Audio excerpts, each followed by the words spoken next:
Hey, what's up everybody? It's Kellen here from Start Your Systems again, and welcome back to Monster Energy Supercross 4, the official video game, where today we're going to be playing the 2022 San Diego Supercross replica map that I've created in-game for the PC, while talking about the 2022 San Diego Supercross that just happened in real life over the weekend. Round 3 of the Monster Energy AMA Supercross Championship just happened. I was in attendance, working in the media again for their over there at RacerX. So if you guys were following along throughout the day on racerxonline.com, a lot of that stuff was myself updating you guys throughout the day.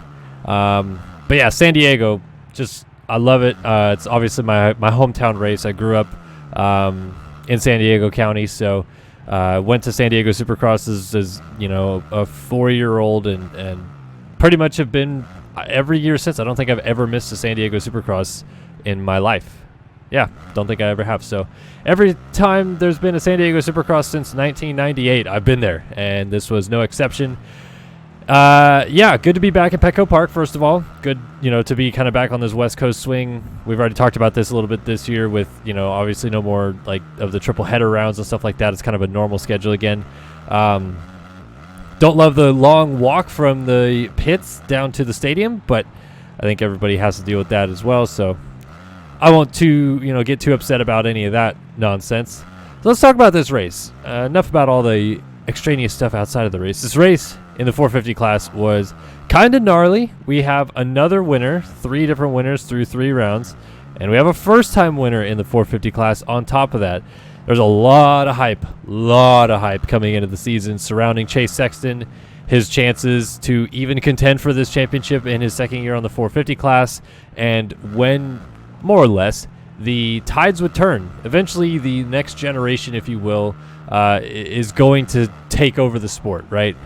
We have Webb right now. We had Tomac, Roczen, Musquin kind of going before that.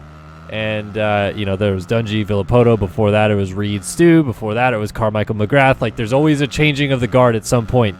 And Chase Sexton has kind of been, I feel like, given the moniker of, like, that guy. Because Adam Cianciarulo, he's in his 3rd year in the class now.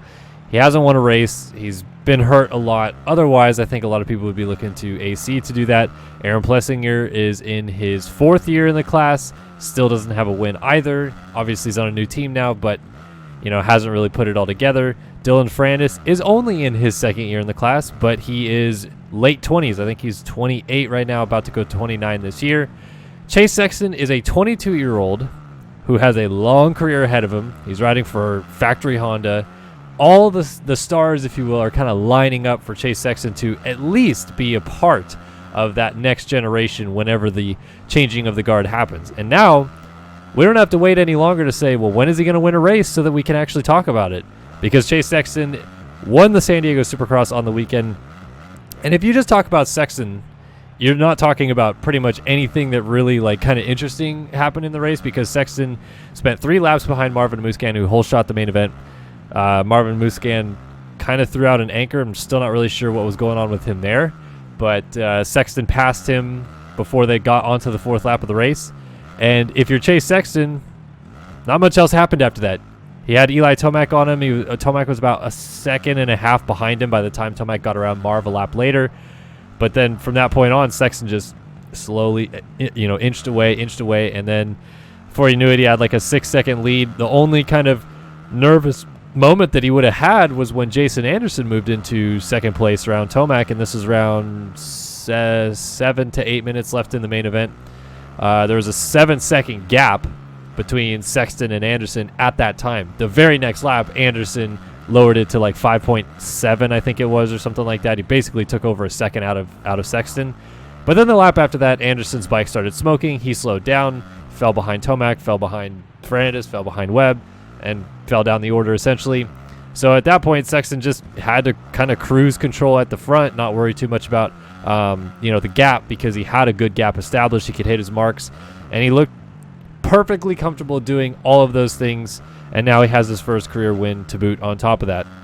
What does this do for him moving forward? I honestly have no idea. I feel like the sky is the limit. He could, if you look back to Cooper Webb in 2019 when he came to KTM, Webb was kind of so-so the first 2 rounds. At no point in the first 2 rounds of 2019 was I like, Cooper Webb is about to win this championship this year.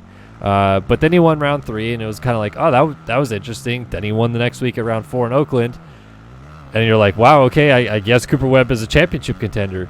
That's different this year because I feel like Sexton came in with a lot of hype that he already was going to be a championship contender. Now he has a race win.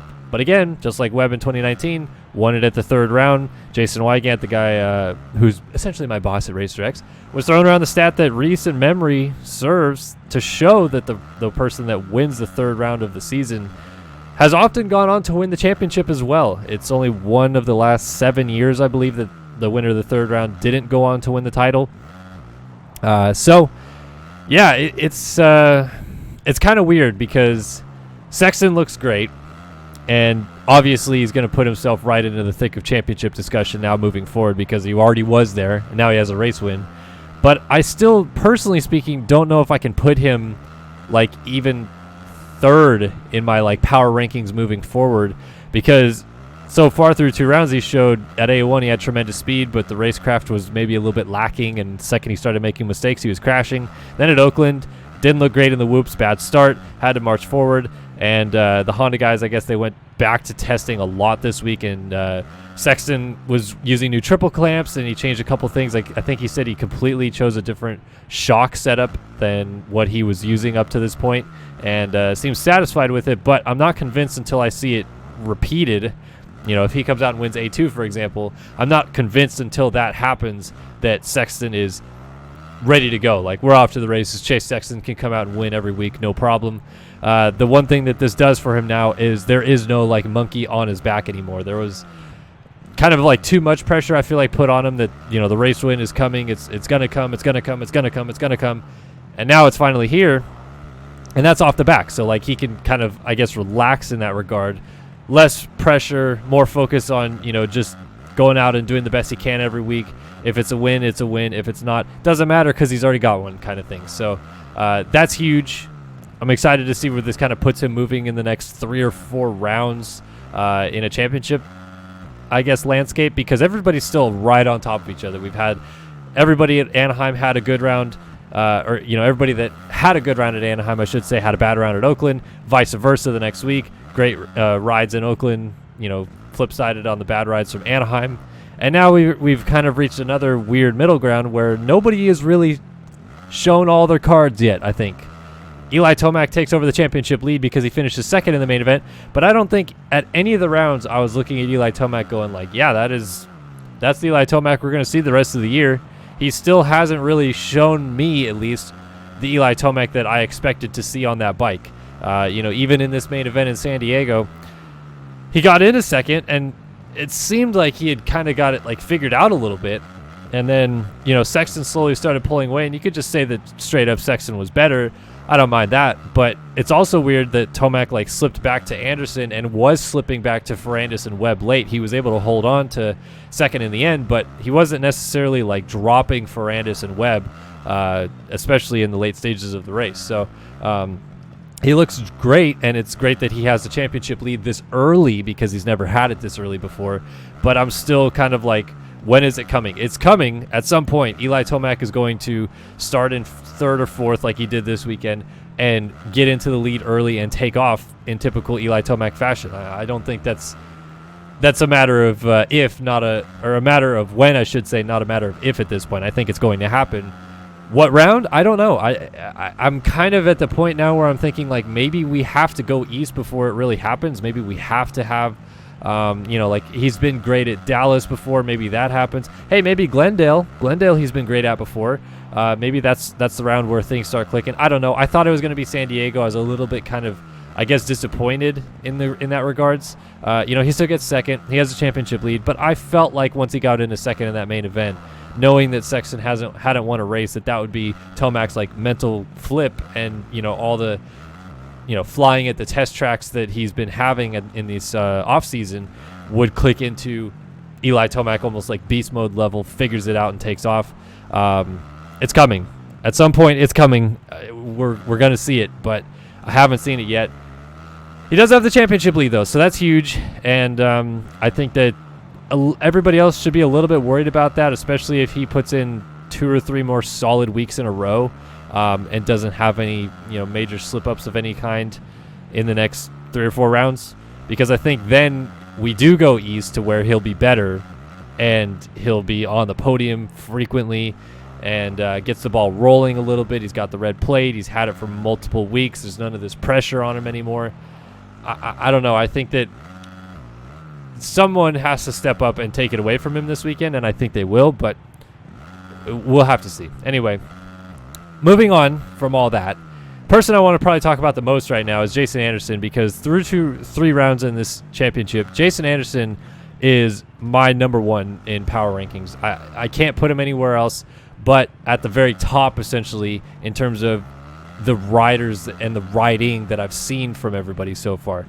Yes, Justin Barcia came into this round with 3-3 scores in the red plate, but he got a bad start, and he kind of stayed there. Yes, the Bogle incident happened, and I'll get into that, but it wasn't like Bam Bam was flying through the field making tons of passes, and then the Bogle thing happened and everything stopped. He was kind of already stuck where he was. He was in a battle with Webb was right there, Malcolm Stewart, Franis, Plessinger was right in front of him.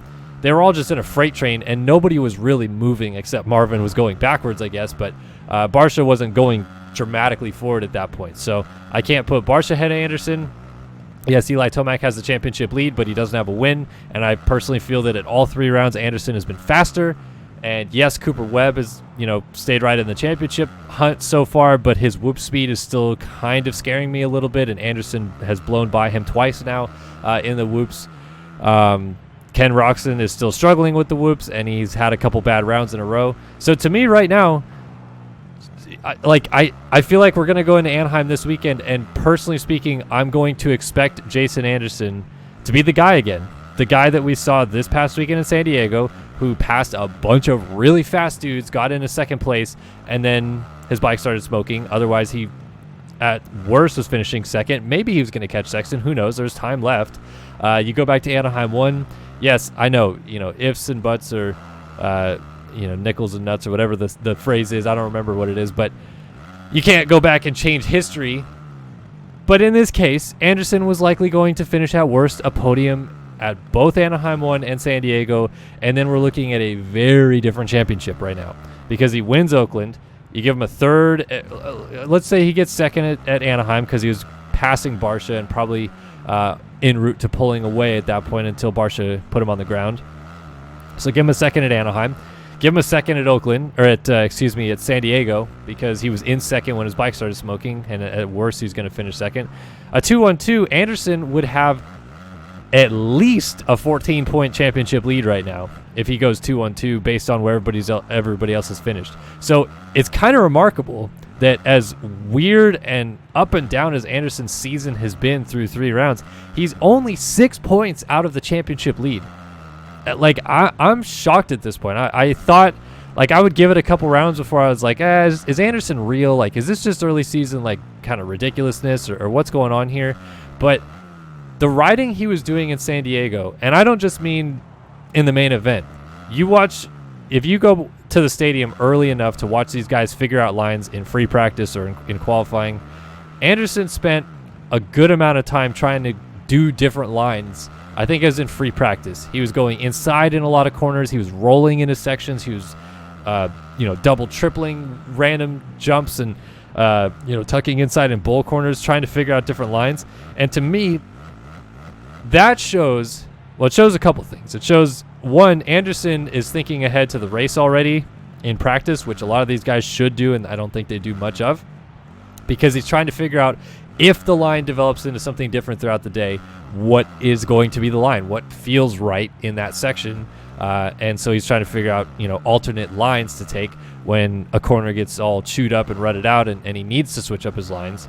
But the other thing it shows me, and I could be wrong, but it shows me that Anderson is comfortable enough on that bike that he doesn't feel like he needs to spend the entire session focused on, how do I make it faster in every area of the track. I'm already comfortable enough on it that I can start playing around with the lines And I don't need to worry about like, you know what, like it's slipping too much in flat corners. I need to really focus on my flat corners and dial that in. Or the whoops are a little bit tough, so I got to hit my marks and do my laps and see whether this, couple clicker adjustments that I make are actually better for me in the whoops because we're, doing segments and stuff like that. No, he's busy figuring out the track. And to me, that shows a lot of confidence in himself, shows a lot of confidence in the bike. And in the heat race, he got into the lead, pulled away to a pretty easy victory, looked maniacally fast in the heat race compared to his competitors. He's been getting good starts compared to some of the guys that I feel like are going to be tough for him to fight in this championship. So I'm not saying Anderson's going to win this title. I still think Webb wins it somehow, some way. He, turns it up in the second half or whatever.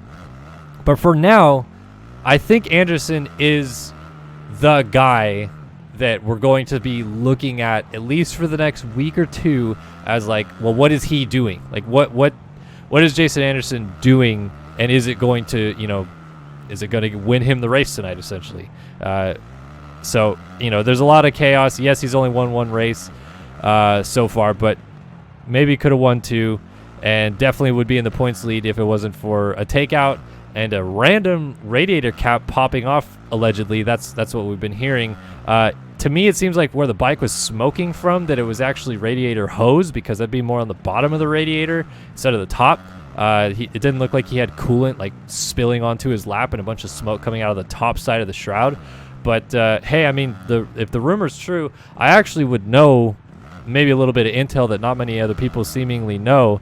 I'm pretty sure that happened on the first lap of the race. So Dean Wilson, who, if you remember on the broadcast, they showed him getting, slowly going again in dead last right before the whoops.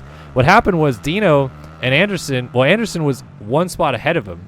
And Dino came into this corner before the whoops up the inside in the Dragon's back and kind of went like right here and actually hit Anderson on the side of the shroud pretty good, because Anderson had cut down out of the corner trying to pass or do whatever it was with the guy in front of him. I'm like 99% sure it's Anderson. Thinking back in my head, I haven't been able to find footage that really confirms that for me, and a lot happened after that, so I'm not going to swear without question that it was Anderson that he hit, but definitely Dino hit someone right in the radiator shrouds and came to a complete stop and stalled the bike. Now, is that enough to knock a radiator cap loose? I mean, it shouldn't be, but, maybe a little bit of a pop, a weird rub with the shroud. It, loosens the seal on the cap. And then throughout the main event, the chattering going through the whoops, it just slowly starts to kind of ping it a little bit more loose. And then there's so much pressure in those radiators from all the heat that, it wouldn't take much for a loose radiator cap to just get popped right off. But then again, a lot of the fluid would just spill right out, and it wouldn't smoke for 2 or 3 laps straight like that, because it smoked pretty heavy for a while, at least from experience that I've seen with it. Maybe they have something that the radiator would spill out a little, or the coolant would flow out a little bit slower. Anyway, I digress. It was a weird moment. It's a weird mechanical that that doesn't happen very often. It wasn't a clutch situation, which everybody was like, Eli Tomac watching Jason Anderson deal with problems at Kawasaki, laughing, like, I had those same problems. No, that's not the same thing. Like, Eli Tomac has always been very hard on clutches, and the Cowies smoked a lot from how difficult Eli was on clutches, because it's just a lot of blowout from all the clutch, and he's frying it a little bit, and then it just. Tomac was hard on clutches. This isn't what that was. Anderson was not frying the bike from a clutch, and this wasn't a mechanical situation that Cowie created, or the bike itself couldn't hold up to or something like that. It was just a freak deal, in my opinion. If it happens again, I guess I'll change my mind. But right now, I think it's just a freak deal. Anyway, so I think Anderson, you got to look at him as pretty much the guy right now. But we'll see. There's a lot of guys trying to fight up there and mix it up. Malcolm Stewart, he's right in the mix as well. The top 9, I think it is, top 8 or 9 are separated by 7 points right now, and then you go back to 10th, I think it is, 10th or 11th, are separated by 14 points. So it's still anybody's championship. Like, you can't say definitively 100% right now this is going to be the guy that wins the title, which is exactly why I'm saying Anderson looks the best to me, but I still think Webb is going to win this title somehow because of shifting, momentum and everything like that. So Just crazy fun to be able to talk about this at this stage of it. There's no one clear guy at this point, in my opinion, and that's awesome. I'm glad that we're at this stage with the championship. I do want to hit on the Justin Bogle and Justin Barcia situation, and I really don't want to hit on it too long because I feel like it's already blown out of proportion. The one thing that I'm seeing that is like kind of frustrating about it is that people are getting really upset at the AMA for the ruling of disqualifying Bogle and then Barcia getting docked a position. And so what I've heard now is that this all started on like lap 3 of the main event. The cameras, if you watch the broadcast, show Justin Bogle laying 20 feet away from his bike in a bull corner, which doesn't happen unless someone helps you there usually. And lo and behold, as everybody has said so far, Justin Brayton confirmed, Justin Bogle confirmed, a lot of people have confirmed that Justin Barcia absolutely destroyed Bogle for like 9th place while they're running in that little freight train in the early main event. I talked to a buddy of mine that actually saw it happen, and he said, yeah, it was like one of the dirtiest takeouts he's seen in a long time. It was a straight clean out. Bogle got just ripped through in the corner. And look, I don't. Bogle retaliated as a lapper, 100%. He's claiming he didn't, which I think he's doing just so he saves like kind of face a little bit with the AMA and doesn't like say, yeah, 100% I retaliated, because otherwise they'll be like, all right, well, we're gonna suspend you like until you don't do that. They disqualified him from the main event, and that situation, Barcia comes up to him as a lap rider, lapping Bogle. Bogle, quote, stalls the bike and then somehow bump starts the Suzuki with a kickstart and just dumps the clutch into Justin Barcia. No, that's not what happened at all. He saw Barcia coming. He waited in the corner. Then he dumped the clutch and he went straight into Barcia. And Barcia went down. He got up. And then the penalty Barcia got, the 1-place penalty that Barcia received, was because he went like 5th tap down the side of the whoops. Like he skipped the entire whoop section and was clicking gears. Like, you can't do that. That's against the rules to do that, and they penalized him for it. So whether you think Barcia should get penalties for rough riding or these aggressive takeouts or whatever, I think for Bogle it's like frontier justice a little bit, because he's sick of stuff like that happening. And for Bogle, I actually kind of anybody on the track, I would feel like this would be the one person that I'd probably be okay with just taking the aggression out at this point, because he lost like one of his best friends and trainer, Ryan Federer, a week and a half ago in a motorcycle crash. He died, and then Bogle's dealing with the emotional distress of that. Then he finally gets a great start in the main event, which he has been dying to get for a long time, running right in the mix. Was he going to go backwards inevitably? Probably. I mean, I think the best he could probably hope for in that situation is a top 10. But that still would be huge compared to where he has been finishing. And then he gets absolutely lit up by Justin Barcia for like 9th early in the main event. And I mean, I would be pissed too. And if that's me, if I'm in his shoes, I think I probably would have let go of the bike. And I probably would be suspended longer, because I would be just so pissed off. Like what do I got to do, to make things right with the world, essentially? Because things have just been thrown at Bogle this year, and it's all been just a pile of garbage so far, and it sucks. And to be in a good position early in the main event and just get teed up like that, I would be livid too. So you can't do that as a lapper. You really can't. That's why he's been disqualified. For anybody that's complaining about, just let him race, you can't do it as a lapper.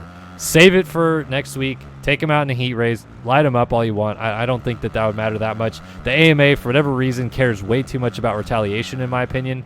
But you also can't retaliate as a lap rider. So that is why he was DQ'd. Barcia, the one position penalty, as far as I've heard, was for the whoops infraction, not necessarily for the rough riding infraction.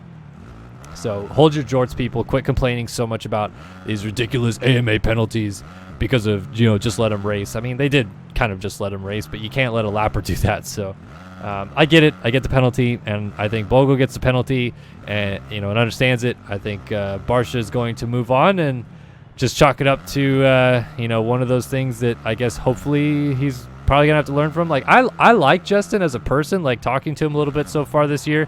He seems like a pretty down-to-earth, nice guy to me. getting to know him a little bit. But yeah, he does some weird things on the racetrack. I think that's pretty well proven at this point. So anyway, that's all I want to talk about with that. You guys, go ahead and get into a heated argument in the comments. But that's my take on the whole situation. Let's talk 250s, because the 250s was really awesome. We had a first-time winner in the 450s, and hey, we had a first-time winner in the 250s as well. Didn't look like it was going to happen a little bit there, though, because, so start of the race, Michael Mosiman, Hunter Lawrence, Christian Craig technically all started next to each other. Mosiman was outside of the box, Lawrence was inside of the box, and Craig was one inside of Lawrence. So they started alongside of each other, but there was the doghouse between them. As they go into the first corner, Mosiman has a better jump of all of them. He pinches Lawrence, who has a better jump than Craig. Lawrence pinches Craig, who had a better jump than kind of everybody on the inside of him, but the pinching was going to inevitably lead into some crashing at some point because of how hard people were cutting into the first corner. And yeah, Craig just kind of got hit from his left side as he was getting pinched by Lawrence and had nowhere to go. And it pitched him sideways. Then he was high-siding and taking down Garrett Marchbanks, Chris Blows, both Solitaire Yamaha guys of Surratt and Wageman, and there's one other person on the ground. Or maybe that was it. Marchbanks, Blows, Solitaire guys, Craig. One other person was down. Who was it? Shimoda. Shimoda went down as well. Right, that's right, because Shimoda made it back to 5th, and Craig made it back to 3rd, which is just ridiculous. Kind of just shows, where the class is at with depth, I suppose. But yeah, Shimoda rode great, Craig rode great. That's all fine and dandy. The story, of course, was the battle out front for most of the race, and Lawrence was inching up on Mosiman, who had the whole shot, was pulling away a little bit, and Lawrence started closing in. They kind of cat and mouse for a little bit. It was back and forth. Eventually, Lawrence got to Mosiman, and again, the cat and mouse battle was happening. It seemed like Mosiman would get blocked by a lap rider or two for a couple laps, and they would push it back to Lawrence, and then Lawrence would get blocked by a different lap rider for a lap or two, and it was just a yo-yo effect. But then it all came to a head with 3 minutes to go, I think it was, on the clock, and Cole Thompson had the blue flags for 6 corners, I think. He wasn't way ahead of those guys, so there's no reason to pull aside because he's got so much time. He was right in front of Mosiman for 6 corners. And yeah, I think I counted at least 5 blue flags that I remember. I'm sure there was another one that I missed that Thompson got. Wasn't moving. And perhaps he was trying to move in the instance that he created all the mess, if you will, by going to the inside before the whoops off the Dragon's back. But what he did by just, slowly going to the right side of the track right here was actually pinch Mosiman off, who was coming down the inside into the turn trying to finally just block past Thompson. And it left Mosiman with an awful drive on the inside of the whoops out of, he didn't even touch the berm. And he said, somehow I just clicked it into 4th and held on and it worked. But then Lawrence had to avoid 2 other lap riders that were splitting the difference on either side of the whoop, plus Thompson, plus Mosiman going slower side by side through the whoops together.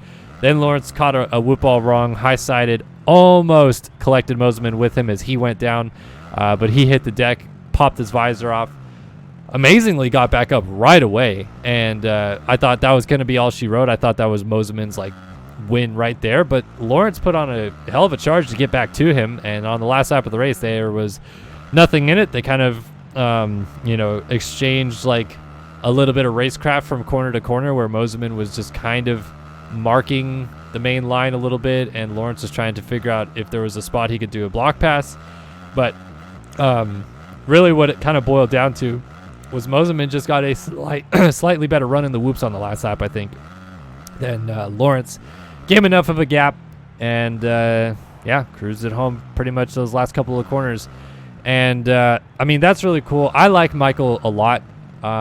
People don't really seem to like him because he's kind of a weird goofball and has some, as people put it, cringeworthy podium interviews or whatever. But I like that side of him because I think we need personalities like that in the sport. And the best thing about Mosiman, especially for us in the media, is he just loves telling the cold hard truth. He doesn't hold anything back. If he's got vendettas or feels like he owes somebody something, he got into it with Jet last year, I believe it was.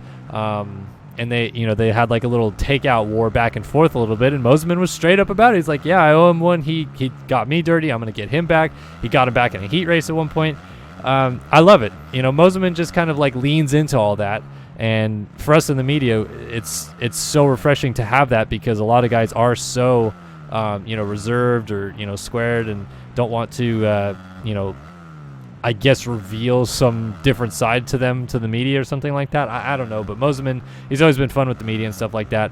And personally for me, one of the, cool parts about that for me was I was actually sitting in the press box next to Michael's brother Josh, and Josh works for Motocross Action. He does a fantastic job with all the stuff he does over there. I'm sure a lot of you guys have seen him in his This Week in MXA videos, as well as many test riding videos that he does and stuff like that, because he's a terrific rider in his own right, and actually qualified for the Hangtown National last year on a pretty much stock KTM 450, so that was really cool. But I was sitting next to him, and early in the day, normally, Josh shoots photos on the floor for MXA, but he said he was left on basically results duty, so he was uploading results to MXA on the evening, and that meant he would be up in the press box. And so I asked him early on, I was like, well, what happens if Michael wins? Like, you got to, I'm sure you're going to go down there and, give him a hug and, the whole family vibe and everything like that. And he's like, yeah, maybe, I don't know. Like, I'm, trying to give him a space and everything like that. I'm like, dude, it's family. Like, you got to go down there. And he's like, all right, we'll see. And I was like, well, halfway through the main event, you'll know your answer, whether you're going to go down there or not. And I kind of was doing it as like a joke, because, Mosiman definitely had a chance of winning San Diego, but I didn't like say, 100%, like, he's winning tonight. It's going to happen. You watch. I didn't call that at all. Like, I'm not claiming that. But then, yeah, halfway through the main event, like, I look over and, he's kind of like twiddling his fingers and clearly, kind of going along the ride with his brother there, which is, it's cool to see that dynamic, because for both of them, they've had a long road to get to where they are, with Josh working in the industry and Michael being a factory rider. And, they both raced growing up and rode together a lot and worked together and grew up together. And it's just, everybody has those stories with their own family, but for them, it's, two family members that are making a living out of their motocross careers, and, in different ways to a degree. But to see that kind of payoff for that family was just really cool, and to kind of like be next to it as it was happening and see the emotion that it meant for a family member of Michael as it was happening. It kind of gave me chills a little bit. Like, it's one of those really cool things that you get to see every once in a while, of the actual emotional part of the sport. And I gave Josh a high five after the race, just like, congratulating him, as he didn't win the race, but it's his family. Like, that's awesome for him. And I think that was maybe the hardest high five I've ever gotten in my life. Like, you could feel the thunder coming through his hand, because he was so excited for his brother. So all of that, it's just really cool. It's just a cool experience to see that and, live kind of vicariously through that. So congrats to Michael. Congrats to the Mosiman family. And now, kind of puts him right back into the championship hunt a little bit, because he's had a rough couple rounds so far. He gets this win. Now he's 11 points back of Craig, who, as I mentioned, remarkably made it back to third. And, I was talking to a couple people on Twitter about this, and yeah, the field is depleted, but you still have to pass 18 guys or whatever it was to get back to third in the first place for Christian. And, any one of those guys could have slowed him down enough to not get to Vince by the end of the race. Like, he caught Franis with 3 laps to go, I think it was. He makes a couple bad racing decisions, ends up stuck behind a guy for a lap or two, and there's a chance maybe he doesn't get to Franis and ends up fourth, or maybe he ends up in an awkward situation and gets put on the ground early in the race and has to make more passes. So the one thing I commend Craig on for is really his ability to stay cool and have perfect racecraft in the early stages of that one, to square guys off in the corners and not panic or do anything that was out of the norm. Like, he just did everything right.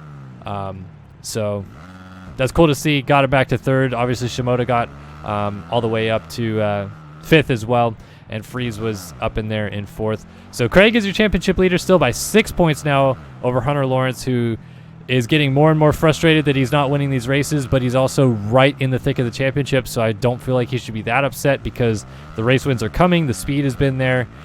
He just needs to, kind of take advantage, I guess, of these situations when they present themselves.